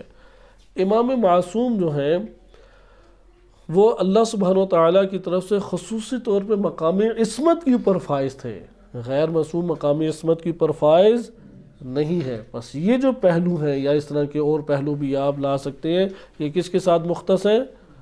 مختص ہیں امام زمان علیہ السلام کے ساتھ، خصوصیت رکھتے ہیں امام زمان علیہ السلام کے ساتھ۔ اس کے مقابلے میں بعض ایسے پہلو ہیں جو قابل انتقال ہیں۔ مثلا امام معصوم وہ جماعت کرایا کرتے تھے، تو یہاں پہ غیر معصوم جماعت کرائے گا یا نہیں؟ قابل منتقل ہے یہ۔ امام معصوم جمعہ منعقد کرتے تھے، صحیح ہے، امیر المومنین علیہ السلام نے جمعہ منعقد کیا، امام رضا علیہ السلام جمعہ منعقد کرنے کے لیے نکلے، یہاں پہ قابل انتقال ہے۔ اسی طریقے سے عیدین کی نماز ہے، اسی طریقے سے نماز میت پڑھانا ہے، اسی طریقے سے اور بہت سارے ایسے امور ہیں کہ جو شریعت کے میں وارد ہوئے ہیں اور قابل انتقال ہیں، صحیح ہے۔ ان میں سے ایک اہم جو ہے وہ مدیریت ہے، وہ پورے کے پورے معاشرے کی مدیریت کرنا ہے۔ یہ جو پورے معاشرے کی مدیریت کرنا ہے تاکہ نظام چلایا جا سکے، اس کو یہ ذکر کرتے ہیں کہ یہ قابل انتقال ہے۔ اور امام زمان علیہ السلام چونکہ زندہ ہیں، باقی ائمہ علیہم السلام زندہ نہیں ہیں، یہ خصوصیت امام مہدی علیہ السلام کو حاصل ہے کہ وہ قید حیات مادی میں ہیں، ان کی مادی حیات نہیں ہے، بقیہ تو زندہ ہیں، بقیہ ائمہ علیہم السلام بھی، لیکن مادی اعتبار سے قید حیات میں نہیں ہے۔ امام زمان علیہ السلام چونکہ قید حیات میں ہیں، لہٰذا امام زمان علیہ السلام کی نیابت میں یہ سلسلہ چلے گا، کسی اور کی نیابت میں سلسلہ چل نہیں سکتا۔ اس کے بعد چند نکات ہیں، انہوں نے تقریباً غالباً 8 نکات جو دلیل عقلی کی خصوصیات ہیں، چونکہ ہمارے پاس اگر ادلہ موجود نہیں ہے ولایت فقی کے اوپر زیادہ ہمارا اعتبار قائم نہیں ہوگا۔ یہ ہمارے اس وقت آفات میں سے ہیں معاشرے کی، کہ وہ افراد جو ولایت فقی کا نام لیتے ہیں، جو اس کی حمایت کرتے ہیں، وہ دلیل کی اساس کے اوپر نہیں بلکہ معاشرے کے ابھار کی اساس کے اوپر معتقد ہے، یا وہ جو فتوحات حاصل ہوئی ہیں دشمن کے مقابلے میں اللہ سبحانہ وتعالیٰ کی خصوصی نصرت اور مدد سے، اس اساس کے اوپر بہت سارے لوگ راغب ہوتے ہیں۔ تو پھر جب مشکل وقت آتا ہے تو وہ فوراً اس نظریے کو چھوڑ دیتے ہیں، اور تبیین تو ان کے لیے قابل عمل ہوتی نہیں ہے کہ بیان کر سکیں گے ہے کیا ولایت فقی۔ اس لیے یہ جو 3 دلیلیں ہیں، دلیل عقلی محض ہے، دلیل نقلی محض ہے، عقل اور نقل سے مرکب دلیل، ان 3 دلیلوں پہ عبور ہمیں حاصل ہونا چاہیے۔ کوئی اعتراض یا شک یا کوئی احتمال یا کوئی سوال ابھارنا چاہیے، کیونکہ قم کی سرزمین میں ہی یہ والا مسئلہ ہمارے لیے قابل حل ہے کہ بڑے بڑے اساتذہ ہیں، اس امور کے اوپر کام ہوا ہوا ہے، اور توفیقات انسان کو اس سرزمین پہ واقع عطا ہوتی ہیں۔ ہم ان میں سے چند نکات آج پڑھتے ہیں، بقیہ انشاءاللہ تعالی اگلے درس میں پڑھیں گے۔ ان میں سے پہلا نقطہ یہ ہے کہ اسے نام دیا گیا برہان ضرورت وحی و نبوت، وحی اور نبوت کی ضرورت۔ یہ ہماری فلسفی اور کلامی کتابوں میں، عقائد کی کتابوں میں اس عنوان سے برہان ضرورت وحی و نبوت۔ اگر آپ فلسفے کی کتابوں میں نبوت کا چیپٹر جا کے دیکھیں، جیسا کہ شفا میں ابن سینا نے، اور اسی طریقے سے الاشارات و تنبیہات میں ابن سینا نے نمط نہم میں اس کو ذکر کیا ہے۔ ہم نمط نہم کا کچھ حصہ انشاءاللہ تعالیٰ پڑھیں گے۔ الہیات شفا میں مقالہ دہم فصل 2 اور 3 میں ابن سینا نے اس کو ذکر کیا عقلی پہرائے میں، کہ وحی کی بھی ضرورت ہے اور نبوت کی بھی ضرورت ہے، لیکن اشارات و تنبیہات میں نمط نہم میں ایک اور انداز سے اسے بہترین طریقے سے ذکر کیا ہے۔ اس میں ذکر یہ کرتے ہیں، پہلی چیز، یہ جو پہلا نقطہ ہے جس کے لیے قابل فہم نہیں رہتا، اس کے لیے پھر یہ دلیل بھی قابل فہم نہیں رہتی، کیونکہ یہ دلیل اسی مقدمے میں کھڑی ہے، اس کو ہم سابقاً بہت تفصیل سے پڑھ چکے ہیں۔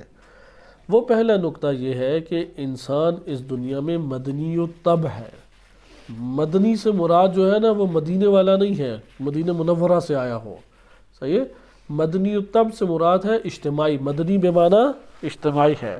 اجتماعی ہونے میں بھی بعض نظریات مختلف تھے، بعض کہتے ہیں کہ مجبوری کی وجہ سے ہے، کیونکہ اکیلا رہ نہیں سکتا، بعض کہتے ہیں فطرتاً اللہ تعالیٰ نے اجتماعی مخلوق انسان کو خلق کیا ہے۔ دو میں سے جو بھی آپ مان لیں، انسان مدنی الطبع ہے۔ کیا مطلب مدنی الطبع ہے؟ انسان اس دنیا میں اجتماعی زندگی بسر کرے گا، ضروری ہے کہ وہ اجتماعی زندگی بسر کرے، والا زندہ نہیں رہ سکتا، تنہا زندہ نہیں رہ سکتا۔ اس کے اوپر بڑی ہمارے پاس دلیلیں موجود ہیں۔ آپ اس کا اندازہ آج کے دور میں اس کی احساس بہت زیادہ بڑھ گیا ہے۔ اگر آج ٹماٹر، پیاز، آلو نہ آئیں تو پھر کیا کریں گے ہم؟ فوراً تو نہیں اگا سکتے نا۔ شہری بندہ تو ویسے ہی اپنے گھر کے باہر مٹی پہ بھی نہیں کوئی ہاتھ پاؤں چلا سکتا، کجا یہ کہ وہ کہیں اور سے لے کے آ جائے۔ اگر گندم پیسی بھی نہ آئے، خوشوں کے ساتھ آ جائے، تو اسے نکالتے نکالتے آدھے مر ہی جائیں گے کہ اس کو پیسنا کیسے اور بنانا کیسے ہے، صحیح ہے؟ لہٰذا اس کا یہ مطلب ہے کہ ہر طبقے، مختلف طبقات ہیں، شعبہ جات ہیں، وہ سارے کوئی کام کرتا ہے، کوئی کام کرتا ہے، ایک دوسرے کے کاموں کی وجہ سے ہم سب کی ضرورت پوری ہو رہی ہے۔ اور اس کو اگر ہم ملاحظہ کریں، مثلا بجلی جو ہے، تاروں میں مسئلہ آ گیا، گٹر بند ہو گیا، گھر کے اندر کوئی رہے گا؟ گھر میں رہنا انسان کے لیے مشکل ہو جائے گا۔ یقیناً اس شعبے کا بندہ آپ کو لانا پڑے گا۔ بہرحال یہ چند اشارہ اس پہلے نقطے کے اعتبار سے کافی ہے کہ انسان جو ہے وہ اس کی زندگی اجتماعی ہے۔ دوسرا یہ ہے کہ جب اجتماعی ہے تو انسان کو اللہ تعالیٰ نے ایسا خلق کیا کہ فَأَلْهَمَهَا تَقْوَاهَا ہے یا فُجُورَهَا بھی ہے؟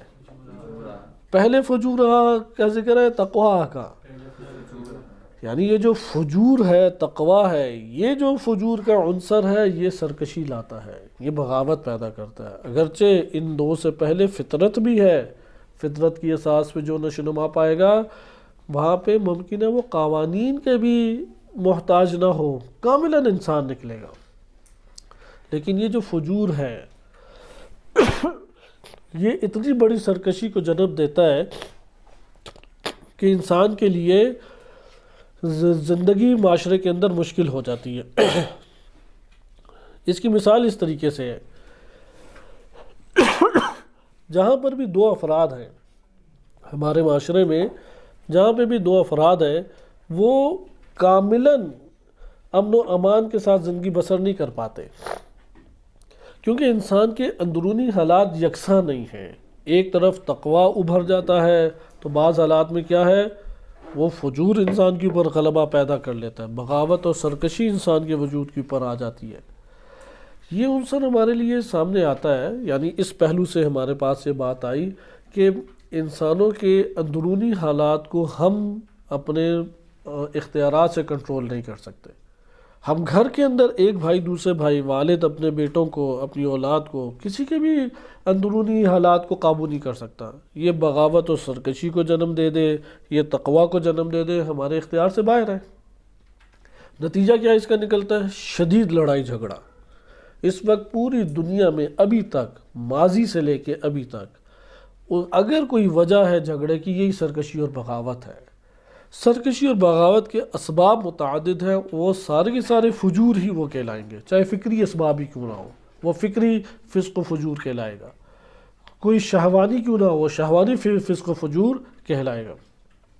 یہاں پہ اب سوال ابھارتے ہیں، آپ کی نظر میں، آپ اب پورے معاشرے کو ترک کر کے ایک چھوٹے سے ادارے کو پہلے لے لیں، کیونکہ اسی ادارے کو وسیع کریں تو معاشرہ آپ کے سامنے آ جاتا ہے۔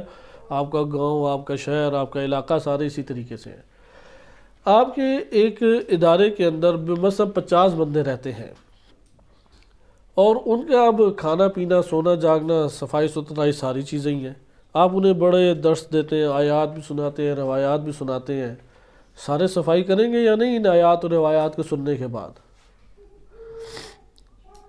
یا نہیں کریں گے؟ آپ کا تجربہ کیا کہتا ہے اس حوالے سے؟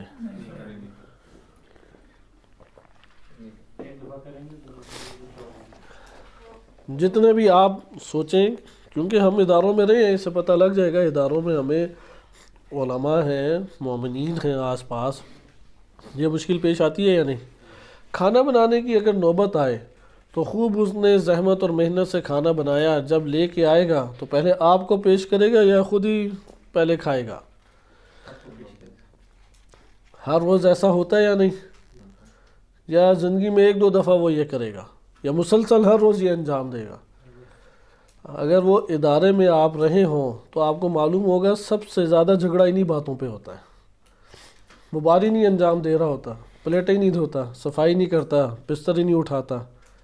نیک سے نیک بندہ آپ لے آئیں، پاکیزہ سے پاکیزہ بندہ لے آئیں، وہ ان امور میں آپ کو خوب تنگ کرے گا، وہ نہیں انجام دیتا یہ چیزیں۔ اور یہ والی بات ہر جگہ کے اوپر موجود ہے۔ یہاں پہ بہرحال مسائل یہ بہت بڑے پیمانے پہ بنتے ہیں، صفائی ستھرائی، باہمی حقوق، حتیٰ کہ بعض اوقات ایسا ہوتا ہے چیز پڑی ہوتی ہے دوسرے کی، لگی ہے بھوک انسان کو، تو وہ اپنی نہیں سمجھتا، دوسرے کی سمجھتا، لیکن پھر بھی کھا جاتا ہے۔ اس سے پوچھو یہ تو میری تھی، کہتے ہیں میں نے کب انکار کیا آپ کی نہیں تھی، یہ تو آپ ہی کی تھی، مجھے پتہ ہے آپ کی تھی۔ کہا پھر کھا کیوں لی؟ میرا دل چاہ رہا تھا کھا لی۔ اب کیسے کنٹرول کریں اسے؟ وہ سرکشی ہے اس کے اندر، بغاوت ہے اس کے اندر، کیونکہ لقمہ حرام ہے، اس نے اگر کھایا ہے وہ لقمہ حرام ہے، وہ اس کے اندر مزید سرکشی کو جنم دے گا۔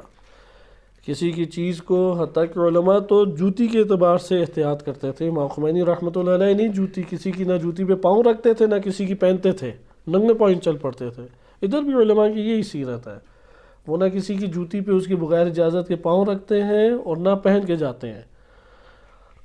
وہ افراد جو کھا لیتے ہیں اور طالب علم ہو، وہ تو بہت ہی بدتر ہے، بہت ہی بدتر۔ کسی نے ایک چیز رکھی ہے، وہ اتنا اگر امین نہیں ہے کہ 2 روپے کی چیز یا 5 روپے کی چیز میں امانت کا اظہار نہ کرے، توقع نہ رکھیں کہ قوم کا امین بن سکتا ہے۔ اس کے ہاتھ میں مال خمس قرار دے دیا جائے، مال زکوٰۃ، مال امام، یہ تربیت کے اعتبار سے بہت اہم نقطہ ہے، بالخصوص ہم طلاب کے لیے تذکر ہے کہ کسی کی ایک چیز کو بھی اگر وہ اٹھائے بغیر اجازت بہت بڑا ہنگامہ برپا کرنا چاہیے۔ جو معاف کرتا ہے اس نے اس کے ساتھ ایک زیادتی کی ہے، جو اس ٹائم معاف کر دے اسے معاف نہیں کرنا چاہیے، اسے یہ احساس بڑے پیمانے پہ ابھارنا چاہیے۔ اس نے انصاف کیا جس نے شور مچایا، اس نے اسے محبت کی جس نے شور مچایا۔ لہذا جو بندہ یہ کام کرے کہ دوسروں کی چیزیں اٹھا کے کھا لے، دوسروں کی چیزیں لے کے استعمال کر لے، احساس ہی نہ کرے اور اگلا چپ ہو جائے، یہ چپ ہونے والا اس کے ساتھ ایک اور ظلم کر رہا ہے، یہ اسے خراب بھی کر رہا ہے، ماحول کو بھی خراب کر رہا ہے، تباہ کر رہا ہے۔ جو خوب شور مچائے اسے ایک قسم کا بگڑ جائے، یہاں تک کہ بات اوپر تک پہنچ جائے، یہ اس نے انصاف کیا۔ کیونکہ عالم طالب علم وہ امین ہونا چاہیے، امانت ہے اس کے ہاتھ میں پوری قوم کی چیزیں، وہ جب اتنی چھوٹی چیزوں پہ امانت نہیں دکھاتا، بڑی چیزوں میں تو بہت بڑی خیانت کرے گا۔ لیکن ادھر یہ سوال ان امور کو کنٹرول کیسے کریں، کیونکہ نصیحت کے ذریعے کنٹرول ہوتے تو آدم کی اولاد سے قابل نہیں آنا چاہیے تھا، نوح علیہ السلام سے کنعان نہیں آنا چاہیے تھا، ابو مطلب کی اولاد سے ابو لہب نہیں نکلنا چاہیے تھا۔ یہ تو کنٹرول اس طریقے سے نہیں ہوتے۔ کیسے کنٹرول ہوں گے؟ آپ ایک لفظ بولیں گے، وہ ہے قانون۔ قانون کے ذریعے دوسری چیز ہے، اس کو ہمارے فلاسفہ نے ذکر کیا، کیونکہ یہ بات ہر کوئی جانتا ہے، قانون بنا دو گے تو ہو جائیں گے۔ لیکن نمبر 3، یہ قانون جو ہے یہ فائدہ رکھتے بدون اجرا۔ اگرچہ یہ والے موضوعات بھی اس میں تھے کہ قانون کامل ہونا چاہیے، جامع ہونا چاہیے، اور وحی کے بغیر جامع نہیں ہوتا۔ ہمارے فلاسفہ نے ادھر سے وحی کی دلیل لائے ہیں۔ قانون کے مرحلے پہ پہنچنے کے بعد وحی اور نبوت کی ضرورت پیش آتی ہے، اس سے پہلے والا مرحلہ نبی نبوت اور وحی سے متعلق نہیں ہے۔ یہ قانون کا مرحلہ ہے جو نبوت اور وحی سے تعلق رکھتا ہے۔ یہاں سے یہ بات سمجھ آتی ہے کہ وحی کے بغیر آپ کیسے جامع قانون لے آئیں گے، اس پہ ہم گزشتہ بحث طولانی کر چکے ہیں۔ وحی کے بغیر جامع اور کامل قانون انسان نہیں بنا سکتے، جیسے ابھی پاکستان میں یہ بل انہوں نے پاس کیا، اب اس کی وجہ سے تباہ کاریاں آتی ہیں، 100 سال بعد کہتے ہیں نہیں یہ ہم نے غلط کیا تھا، پوری آبادی کو تباہ برباد کر کے اب کیا قانون کی غلطی کے اوپر توجہ کرنی۔ لہذا وہی ہے کہ جو آ کے بتائے گی۔ اچھا، نمبر 3، اس قانون کا فائدہ ہے اگر یہ لوگوں میں بیان نہ ہو اور جاری نہ ہو۔ مثلا حوض علمیہ میں ہم مباحثہ کرتے رہے اور بعد میں ہمیں کہہ دیں یہ مجتہد تھے جی، اور مر گئے، جب بھی نام لے تو کہ ہاں بہت بڑے مجتہد تھے۔ ان سے کہ عوام کو کیا پتہ کہ کیا اجتہاد آپ نے کیا، عوام کو کیا پتہ کہ قوانین الہیہ یہ شریعت کی آپ کہیں گے۔ ہاں ضروری ہے کہ بیان بھی کرے، حوض علمیہ کی ذمہ داری ہے، عالم کی ذمہ داری ہے کہ اس قانون کو کیا کرے، بیان بھی کرے، فقہی احکام فردی اعتبار سے بھی، فقہی احکام اجتماعی اعتبار سے بھی۔ بس نمبر بیان اور اجراء کے بغیر، یہ تیسرا نقطہ، بیان اور اجراء کے بغیر اس کا کوئی فائدہ ہے؟ کوئی فائدہ قانون کا نہیں۔ مثلا قانون میں بڑا کر کے بورڈ پہ لگا دوں، اس ٹائم آپ کو پاکستان کے تو ہر دوسرے ادارے میں ایسا ہی نظر آتا ہے، بڑا کر کے لگایا ہوتا ہے کہ اتحاد، ایمان، تنظیم، وہ کہتے ہیں تینوں ہی مٹکے اس کے ٹوٹے ہوئے ہیں۔ ایسے پاکستانیوں نے بنائی ہوئی چیزیں کہ تینوں کے ہی خالی ہیں یہ، تو اس کا کوئی نتیجہ نکلتا ہے یا نہیں؟ نتیجہ نہیں نکلے گا اگر اجراء نہ ہو۔ تیسری چیز ہے اجراء۔ یہاں پہ انہوں نے یہ بات ذکر کی کہ اگر یہ 3 چیزیں اجراء نہ، تیسری مرحلے پہ اجراء نہ ہو تو قانون فائدہ نہیں رکھتا۔ اب سوال یہاں پہ پیدا ہوتا ہے، یہ تو فلسفے میں انہوں نے ذکر کیا، فلسفے سے اب آپ نکل آئے، فلسفی کتب اور کلامی کتابوں میں اتنی ہی ہے کہ وحی اور نبوت آ گئی۔ یہ جو وحی اور نبوت کا آنا ہے، ان میں اب آپ دیکھیں کہ یہ جو 3 مطالب ذکر کیے، ان میں سے بعض مطالب ایسے ہیں کہ ہر ایک اپنے مراتب رکھتا ہے، مطالب کے مراتب ہیں۔ بعض ایسے نکات ہیں جو ہر انسان کو زندگی کے ہر لحظے شامل ہیں، ایک لحظہ باہر نہیں ہے۔ اور وہ کون سا حکم ہے کہ انسان کمال چاہتا ہے، انسان کو نشو و نما کی ضرورت ہے، انسان کو تکمیل کی ضرورت ہے۔ یہ جو انسان کی مادی اور معنوی کمال کی حاجت ہے، یہ قانون الہی کے بغیر پوری نہیں ہوتی۔ اس لیے قانون الہی اس مقام پہ ایک اور جامعیت رکھتا ہے، اور اسی نقطے کو ابن سینا نے دوسرے کتاب میں ذکر کیا، التنبیہات والاشارات میں۔ اس سے پہلے والے نکات کہاں پہ تھے؟ الہیات الشفا میں۔ یہ وہ نکتہ ہے کہ جو عرفاء لے کے آتے ہیں، جو ہمارے علماء عقائد لے کے آتے ہیں، بھائی انسان کو اللہ نے کیوں خلق کیا ہے؟ تاکہ مادی کمال، میرے جسم کا بھی کمال اپنی جگہ پر تک پہنچے اور معنوی کمال بھی میرا پہنچے۔ میں اس کے لیے محتاج ہوں اللہ کے قوانین کا، دستورات کا۔ تو اس حوالے سے ہمارے پاس یہ چوتھا نکتہ بھی آ گیا۔ اب یہاں پہ ایک سوال ابھارتے ہیں اور اس پر اختتام کرتے ہیں، کیونکہ ابن سینا کا ادھر کلام پڑھنا مطلوب تھا اور پھر ارادہ تھا کہ 4 نکات بیان کر دیے جاتے، لیکن پہلا ہی آج ہمارے لیے تکمیل نہیں ہوا۔ لیکن سوال تاکہ آپ یہ بات سمجھ جائیں، یہ جو 4 نکات ہیں ان میں سے ان کی ضرورت صرف اور صرف 260 ہجری سے پہلے کے لوگوں کو تھی یا 260 ہجری کے بعد 2022 آج ہم بیٹھے ہوئے ہیں، آج بھی ہے؟ یہ آج بھی یہ ضرورت باقی ہے یا باقی نہیں ہے؟ اگر آج بھی یہ ضرورت باقی ہے تو قانون آ چکا ہے یا لانا ہے؟ قانون آ چکا ہے۔ اب کیا ضرورت رہ جاتی ہے؟ تیسرے کی ضرورت رہ جاتی ہے، کیا؟ بیان کیا جائے لوگوں میں اور اجرا کیا جائے۔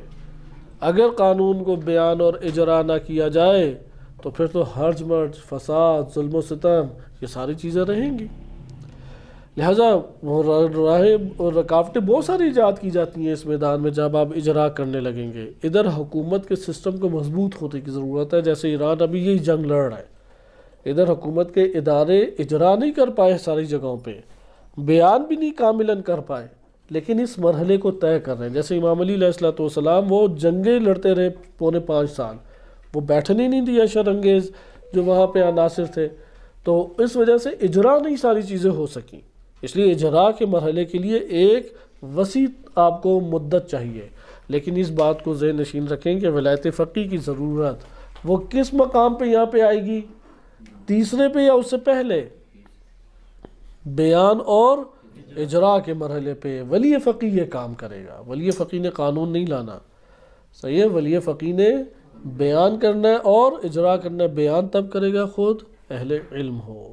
وصلی اللہ علی سیدنا محمد وآلہ الطاہرین۔